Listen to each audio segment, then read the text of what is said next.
In this video, Dana Hatchett will discuss the concept of black and white in figure and ground. Okay. We're starting this this video looking at two different typefaces. One with serifs and one that's sans serif, doesn't have serifs on it. And figure and ground, the figure would be the black of the letters pushing itself out against the white of the background. There are little blue lines in there, but that's part of the book on typography, okay? So this shows you how the space, there's a certain kind of kerning that takes place between the different letters. Then there's a pica or whatever, two picas or something between certain letters. That's for readability. We all read books, we read figure ground forms, okay? Now let's move ahead to another example. Okay. Here's where the typographers are having a little bit more fun, maybe. Okay.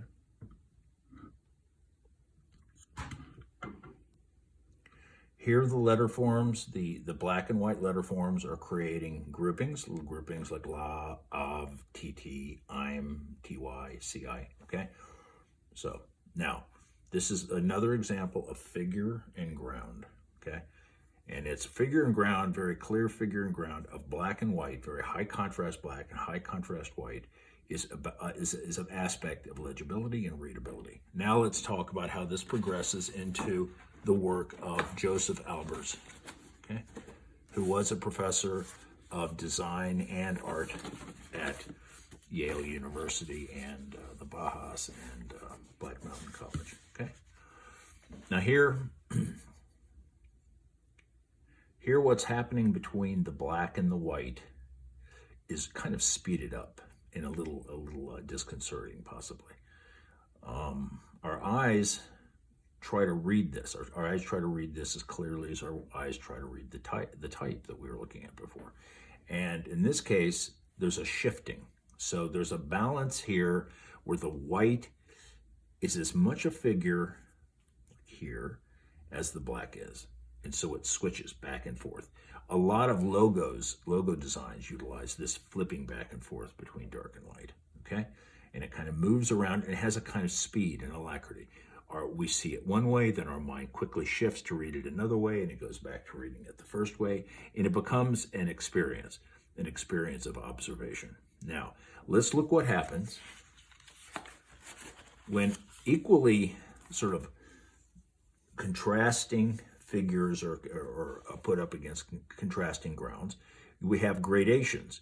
Now it's a different kind of thing.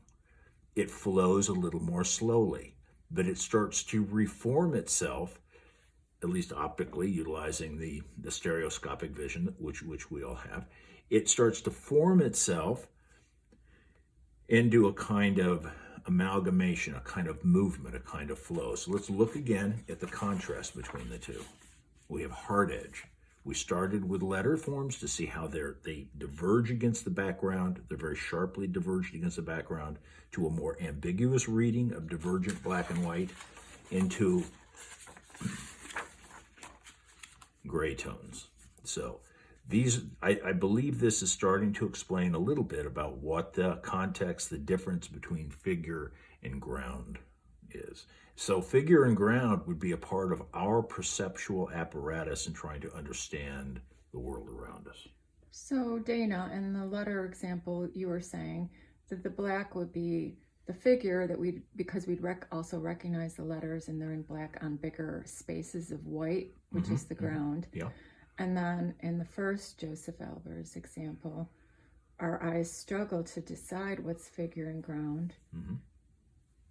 And which is like what someone might say the foreground and the background, but actually the figure is actually even more distinct than the foreground, right?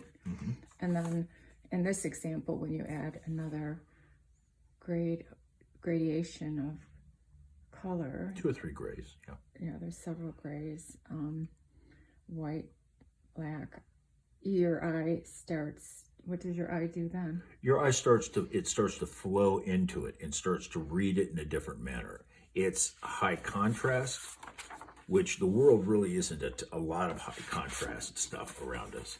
But for communication purposes and for the communication purposes of this type of art, which is op art, it contrasts and it flips and shifts back and forth.